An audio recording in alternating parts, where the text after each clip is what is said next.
Wat 'n voorreg. Ja, my oupa vra, maar waar is die oupa en oupa se geskenke? Hulle is ons geskenke. As ek geweet het, ek stem saam met die ou wat dit uitgedink het. Ek het nie uitgedink nie, maar as ek geweet het hoe lekker dit is om kleinkinders te hê, want ek daar begin. Het hulle gehad voor die kinders, nê? As dit nou maar net so moontlik was. So baie welkom van my kant af ook. Ons het heel wat gaste. My naam is Johan. Ek's verantwoordelik vir die gemeente, lei die gemeente. Ons het ook 'n paar Engels sprekende gaste. So welcome that's joining us this morning. Ek hoop my airtime gaan hou met die Engels. Ek sal hier en daar probeer om die Engels in te gooi. But so welcome. Like Maurice said, be at home and just enjoy the service with us this morning. So ek wil begin deur hierdie gedagte van as ons in 'n kerk sit, het almal 'n tipe van 'n persoonlikheid binne in die kerk. Jy's in 'n sekere spasie in jou kop. Okay. So ek het 'n video gekry en ek wil hê jy moet kyk op die video. See if you can spot in the video clip, short video clip, who do you identify with? Okay, kyk so vinnig deur en kies dadelik iemand met wie identifiseer jy. Speel gou vir my die video klip. The Apostle Paul says that all of the yeast come, and so this bread has no yeast. It was on the table when Jesus met with his disciples.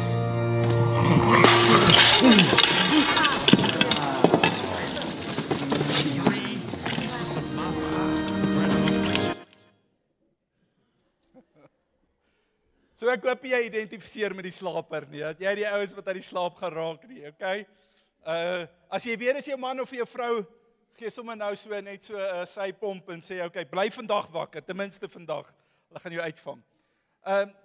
So daai ou is, as jy dalk dit wil gaan soek, sy naam is Zach King.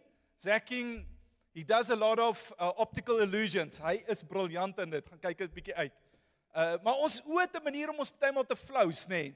Want jy sien 'n prentjie, jy dink dis die prentjie, maar dis nie prentjie nie. Dis eintlik iets heeltemal anders. En soos jou perspektief begin skuif, soos die kamera beweeg, ergens te kom jy agter, daar's 'n openbaringsoomblik waar jy sien nou lyk dinge 'n bietjie weird en okay, nou sien ek, hy het 'n boks op die kop, hy's besig om te slaap.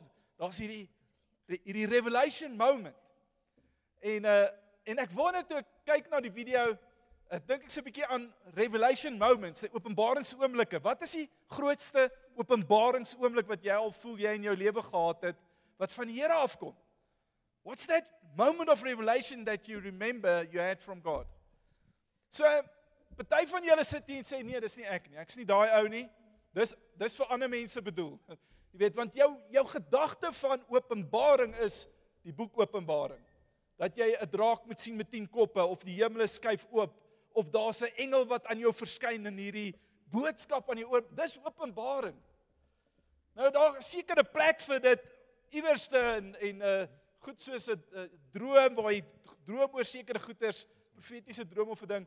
Daar's 'n plek vir dit, maar kan ek vir jou sê, die grootste openbaring is nie wat jy sien nie, maar is iemand wat jou eerste raak gesien het. Dis die openbaring van wie jy is in Jesus Christus. En as jy hier sit vanoggend en jy het 'n verhouding met die Here, het jy alreeds daai openbaring gehad van Jesus. The greatest revelation is who we are in Christ. Dis die grootste openbaring wat jy kan kry in ons. Dis die reeks waar ons is, divine inclusion, in Afrikaans ingesluit. Ons het laas week gekyk in Romeine 5, waar ons praat dat ons ingesluit is in hom, beteken dat ons heers saam met Christus in hierdie wêreld. Dis wat Paulus aanpak in Romeine 5, en dan in Romeine 6 vat hy nou 'n bietjie dieper, en ons gaan nou vanoggend daarin insak en lees saam met my daar, Romeine 6 vers 1, sê wat sal ons dan sê? Sal ons in die sonde bly dat die genade meer kan word? Paulus begin nie, ons gaan hom vers vir vers vat en aanpak. Paulus begin nie, hy vra eintlik 'n absurde vraag. Hy vra, sal ons in die sonde bly dat die genade meer kan word? Dis 'n vraag eintlik wat vir hom gevra is vroeër in die boek Romeine, in Romeine 3 vers 8. Jy kan 'n nota maak van dit en dit gaan lees waar hulle vir hom sê, Paulus, wat 'n goed preek julle? What are you preaching? This gospel of grace. Is it so that we can abound in sin? Dan sê hy, nee, stellig nie. Hy is beskuldig van dit, dat hulle genade preek en dat dit die evangelie afwater, maar Paulus kom en hy sê nee, dis eintlik die teenoorgestelde. Dis nie 'n verskoning om in sonde te bly nie, dit is eintlik 'n bekragtiging om nie deur sonde vasgehou te word nie. En dan gaan hy vers 2, hy sê verder, nee, stellig nie. Ons wat die sonde afgesterf het, hoe kan ons nog daarin lewe? Daai eerste woorde, nee, stellig nie, verskillende vertalings vertaal het op verskillende maniere. Een van die beste vertalings is, moenie stupid wees nie. Okay, dis 'n parafrase, my parafrase. Maar dis wat hy sê, dis wat Paulus letterlik wil sê. Come on, hoe kan jy daar dink? As jy dit dink, as jou gedagtes daar is, vang jy nog nie die diepte van die boodskap van die afgehandelde werk van Jesus nie. If you think that you do not understand divine inclusion, jy weet nie wat daai boodskap beteken, dis nie wat ons sê nie, dis die teenoorgestelde.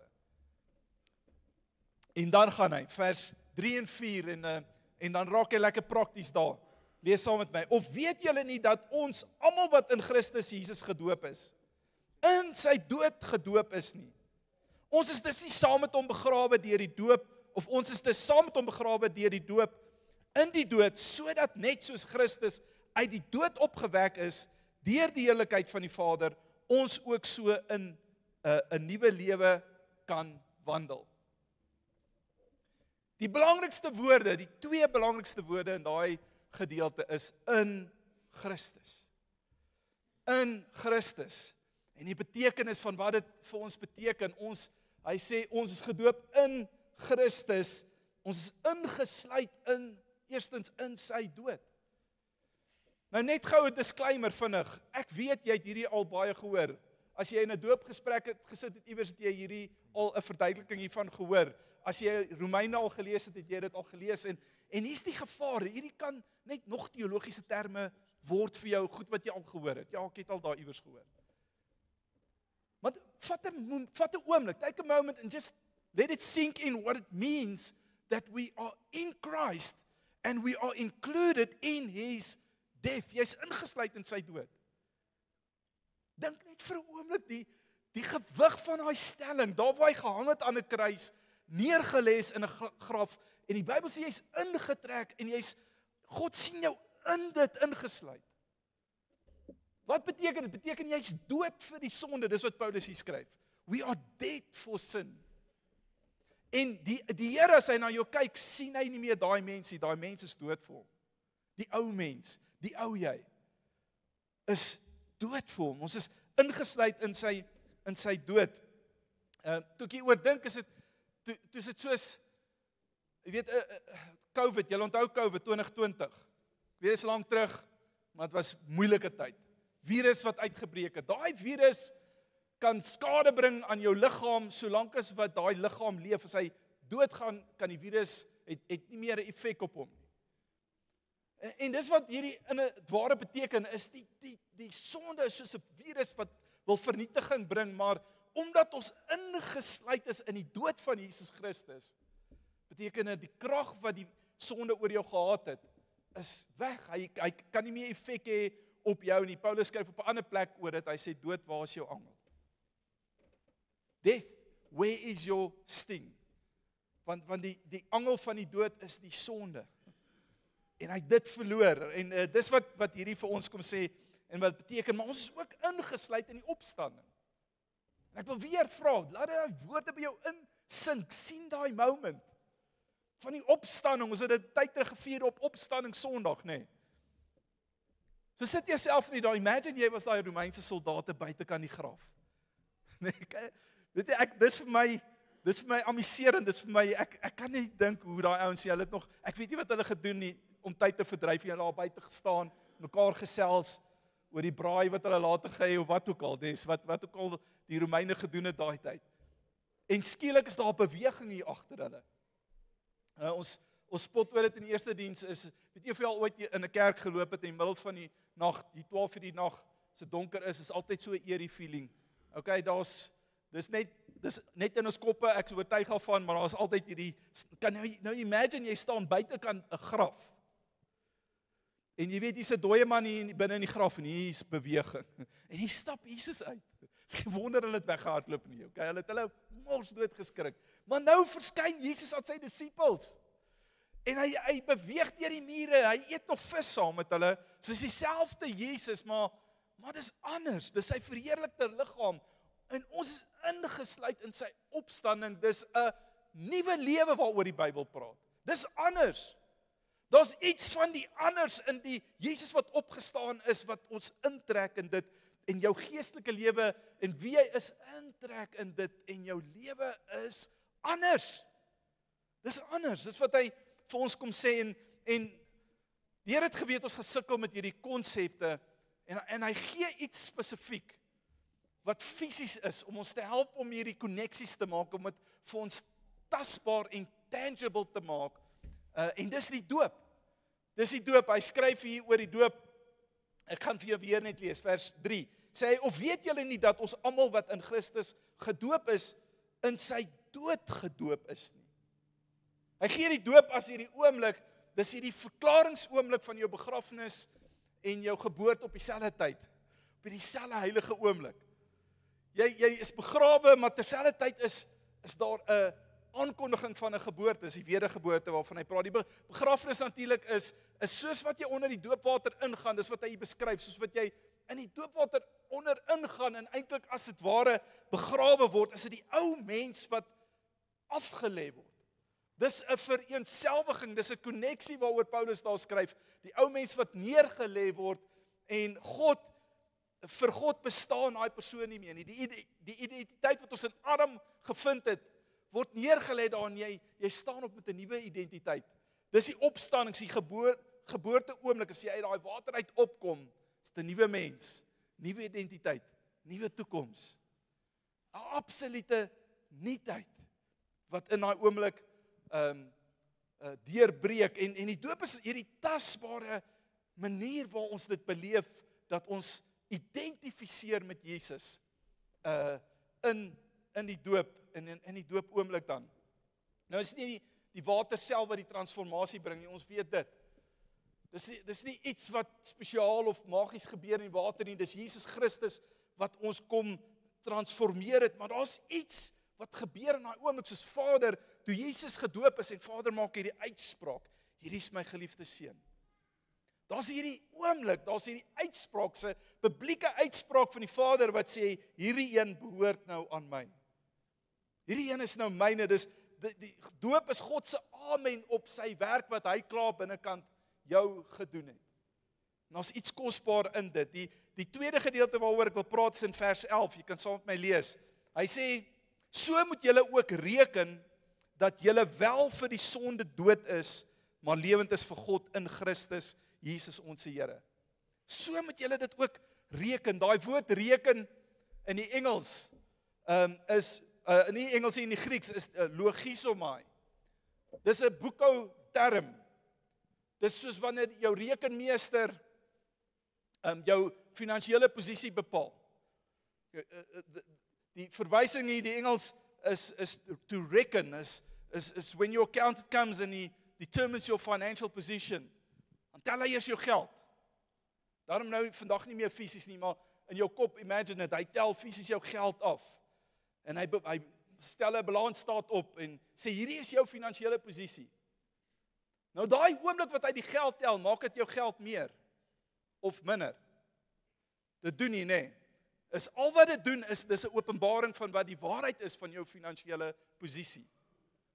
Dis wat reken beteken, hy kom openbaar wat die waarheid is oor jou finansiële posisie, en dis wat die Here hier sê is, reken wat het gebeur. Jou berekening of wat jy doen, maak jou waarde nie meer of minder nie. Is alles as jy reken, jy maak 'n berekening van wat Jesus gedoen het, van 'n historiese moment toe Jesus aan 'n kruis gehang het, en sy lewe neergelê het. Die een oor wie Openbaring wel skryf, is waardig om die seels oop te breek van die boekrolle wat afgelees sal word. Nee, die een voor wie elke knie sal buig en elke tong sal bely dat hy is Jesus, hy's die Here, hy's die Messias, hy is God. Dat hy genoeg was toe hy aan die kruis gehang het vir jou en vir my. Maak die berekening van wie hy is. En dat jy ingesluit is by hom en wat dit vir jou beteken. Ek wil dit vir jou in die Message vertaling lees. Eugene Peterson se paraphrase translation sê dit so mooi. Lees saam met my. Dis in vers 1 en 3. So what do we do? Keep on sinning so God can keep on forgiving? I should hope not. If we've left the country where sin is sovereign, how can we still live in our old house there? Or didn't you realize we packed up and left there for good? That is what happened in baptism. When we went under the water, we left the old country of sin behind. When we came up out of the water, we entered into the new country of grace, a new life in a new land. Dis so 'n mooi beskrywing. Ek het hierdie ander verduideliking of beskrywing van hierdie teksgedeelte ook gekry en ek wil dit vir jou lees. Sonde is die ou brutale tiran huisbaas wie se huurkontrak oor jou lewe deur Jesus gekanselleer is. Jesus is die nuwe liefdevolle eienaar. Daardie ou huisbaas het geen wettige mag of reg meer oor jou nie. Al kom skreeu hy hoe hard by jou deur en probeer hy jou intimideer met ou dreigemente. Jy hoef nie die deur oop te maak nie. Jy het die autoriteit in Christus om te sê, jy het geen plek hier nie. Hierdie eiendom behoort nou aan Jesus. Dis net 'n mooi manier van beskrywing om te unpack van wat Paulus vir jou en my hier probeer kom sê en ek wil dit prakties vat en die toepassing vir jou gee. Deur eers vir jou te vra is, onthou jy jou doop? Onthou jy daai oomblik toe jy deur die doopwater gaan het, ek my doopsertifikaat saamgebring. Hierdie was in 1991. Ek het voorreg gehad om gedoop te word en oom Dani het my gedoop. Ek onthou sy naam nog so goed. Dani is nou klaar by die Here. Ek onthou het oom Dani gesê, toe hy nou uitvind uiteindelik ek gaan predikant word. Hy gesê, jy elke keer wat jy gaan doop is op my rekening. Dis hoe hy gereken het. Okay. So. En was, man, luister, ek wil net, wat ek wil sê, is was so 'n special moment gewees. Ek was in die tieners gewees, onder die jeug gewees, ons super introvert, socially awkward, tussen jong klomp altyd gewees, die stil een kant. My vrou sê toe ek Vrydag met die span oor praat, sê, julle weet nie hoe awkward hy was. Socially tussen die lot tieners nie, maar ons het na die tyd ons altyd Milky Lane toe gegaan. En die aand is ons daaks gedoop, ons sit daar in die Milky Lane, maar het voel vir my, ek's op iets. Ek's op 'n pil. En ek is op 'n pil gewees, ek was op die gospel gewees, okay. Man, ons net, dis net. Ek het so gevoel toe ek my hart vir Jesus ook gegee, die voeltjies sing mooier, die lig is blouer, dis 'n nuwe wêreld. Dis wat die Bybel kom sê, dis wat die doop vir jou kom oopbreek, as jy stap in 'n nuwe wêreld, en is dit nog stuk en dit is. Maar jy sien verby dit. Jy sien die koning van die koninkryk wat gekom het, en iets niets kom vestigheid, en is nog in proses om af te speel, die finaliteit daarvan, maar jy staan reeds tog binne in dit. En as jy nog nie gedoop is nie, dan wil ek vir jou aanmoedig en sê, man, dis iets wat jy mis, dis ietsie wat Jesus het dit self gedoen, en is 'n gehoorsaamheid stap, is 'n opdrag, Matteus 28:19, as hy sê, gaan maak disippels, en doop hulle. Dis twee redes wat ek besef, party ouens partymal sukkel, en ek sê hierdie met groot respek vanoggend, want ek besef ons het besoekers hier, maar as ek met ons gemeente vir 'n oomblik kan praat, is party ouens wonder, is dit nie net 'n kerkding nie, weet of jy nou so of so gedoop word nie, en as jy die Bybel gaan vat en dit bestudeer, of jy wil by my kom sit, wil vir jou sê, nee, daar's een doop waaroor die Bybel praat, en dis 'n reaksie van jou kant af, is wanneer wedergeboorte gebeur het, is dit jy wat reageer, in daai spasie om te sê, Here, ek doen hierdie, en is in daai oomblik wat Vader uitspreek, daai verklaring oor jou, hierdie ene is nou myne, behoort nou aan my. Die tweede ding wat ouens keer is ouens sê, ek's nog nie gereed vir dit nie. Ek het na die eerste diens iemand gehad wat ook vir my kom vra het, maar ek voel op soveel beter plek geestelik nou, moet ek myself weer 'n keer laat doop? Ek sê nee, want die doop gaan nie oor wat jy doen nie.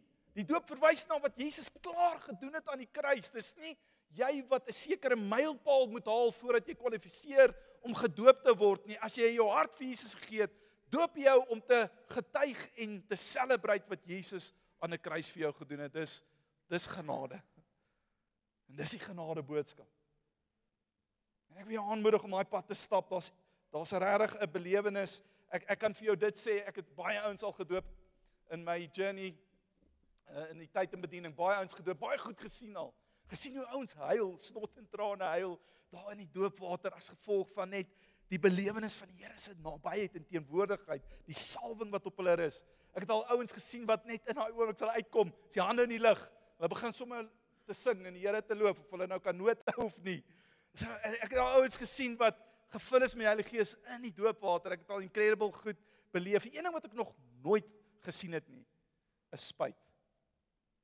Ek het nog nooit iemand wat uit die water uitgekom en eendag gestaan en sê, nee, hierdie was nou die grootste fout wat ek gemaak het. Ek so spyt ek het dit gedoen. Nog nooit nie.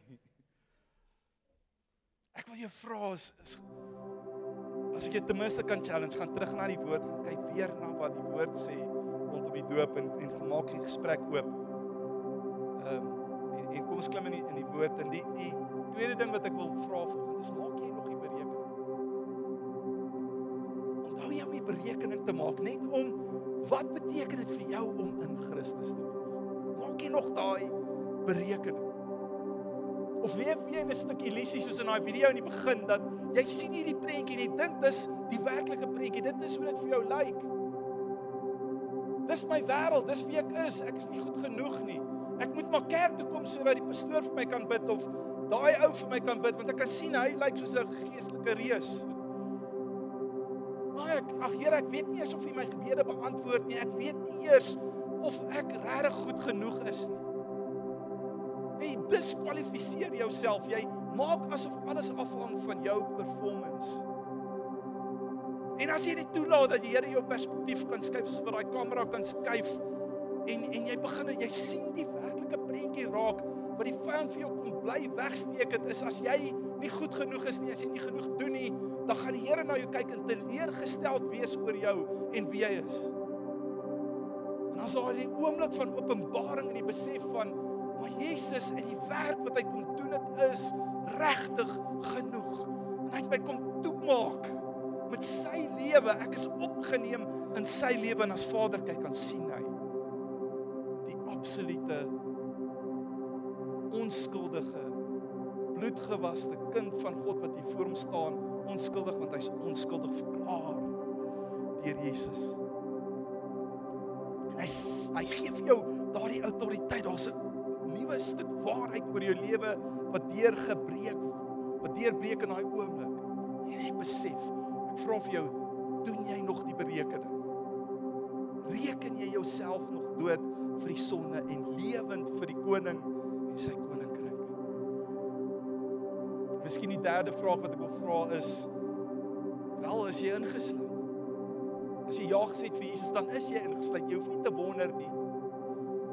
As jy dit nog nie gedoen het nie, as jy nog nie op daai plek was waar jy net die evangelie gevat het, die woord van God, if you've never said yes to Jesus in your heart, in your life, is dit die oomblik wat die Here vir jou wil sê, wel, hier is dit nou, jy's hier. So ek deur my gees is ek besig om met jou te werk en met jou te praat en vir jou te sê, hierdie is dit, dis die moment. Jy hoef niks te doen nie, al voel jy, Here, ek's nog nie reg vir hierdie nie. Sê maar, dis hoekom ek moes kruis toe kom, vir jou, en vir almal wat niemand is ooit reg, of kan ooit kwalifiseer om te ontvang die volheid van Jesus, wat jou sondes vergewe, en jou op 'n nuwe baan, 'n lewensbaan kom sit. En so as julle my sal toelaat, in die gehoor, as jy jou oë sal vir 'n oomblik net sal sluit. So net 'n moment skep en geleentheid gee vir enige iemand wat wil reageer. Sê, ek wil dit doen, ek wil 'n keuse maak. Ja sê vir Jesus. I want to surrender my life to the Lordship of Jesus Christ for the first time. As dit jy is, as jy Here jou hart kom roer vanoggend, as die Here met jou kom werk vanoggend, sê ek al hierdie gedoen en ek het vir jou gedoen. En al wat jy hoef te doen is om jou hand op te steek net in 'n teken van Here, ek reageer op hierdie woord. Reageer op die evangelie wat ek wil sê ja en amen. Dankie vir die hande wat opgaan.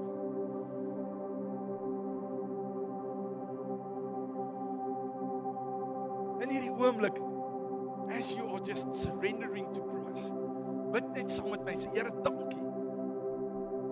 Thank you for receiving me. Thank you for laying down your life on the cross. Dankie dat U alles vir my reeds gedoen het en dat ek net in hierdie oomblik kan in dankbaarheid sê, Here, ek vat dit.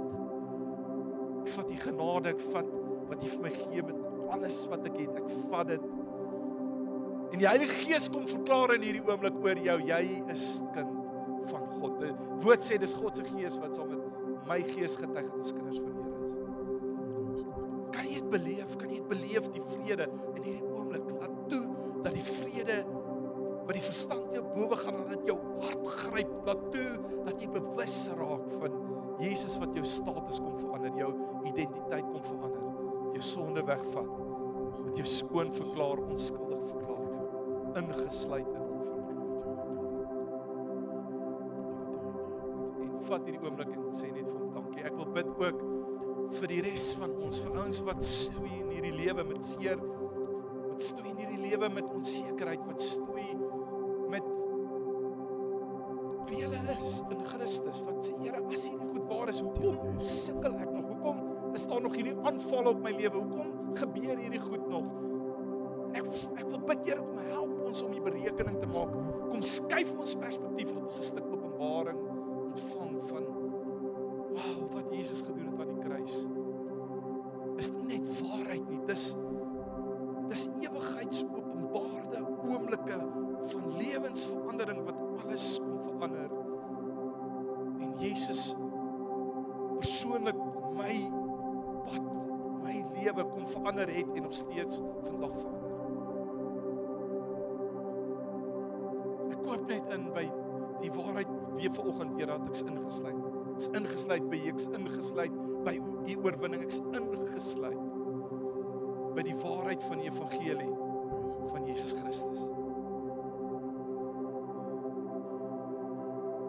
Kom herinner ons na daai moment in die doopwater, Here, kom herinner ons na daai oomblik van opstanding, kom herinner ons na daai wonder van wie ons is as 'n nuwe mens, en vir hulle wat nog nie gedoop is, bid ek Heilige Gees dat U net kom werk, vanoggend in die harte, om die harte te skuif, keuse te maak, om net in gehoorsaamheid U te volg. Divine inclusion. We are included in the most beautiful story in the history of humankind. His glory is my story. Sy heerlikheid het my storie vir ewig kom verander. En ons celebrate dit volgende. Ons is dankbaar oor dit volgende. En ons kies, Here, ons wil oor en oor kies U koninkryk, U hart, U liefde. Vir ons mense, vir ons gemeente, vir ons gemeenskap, vir ons land en ons wêreld.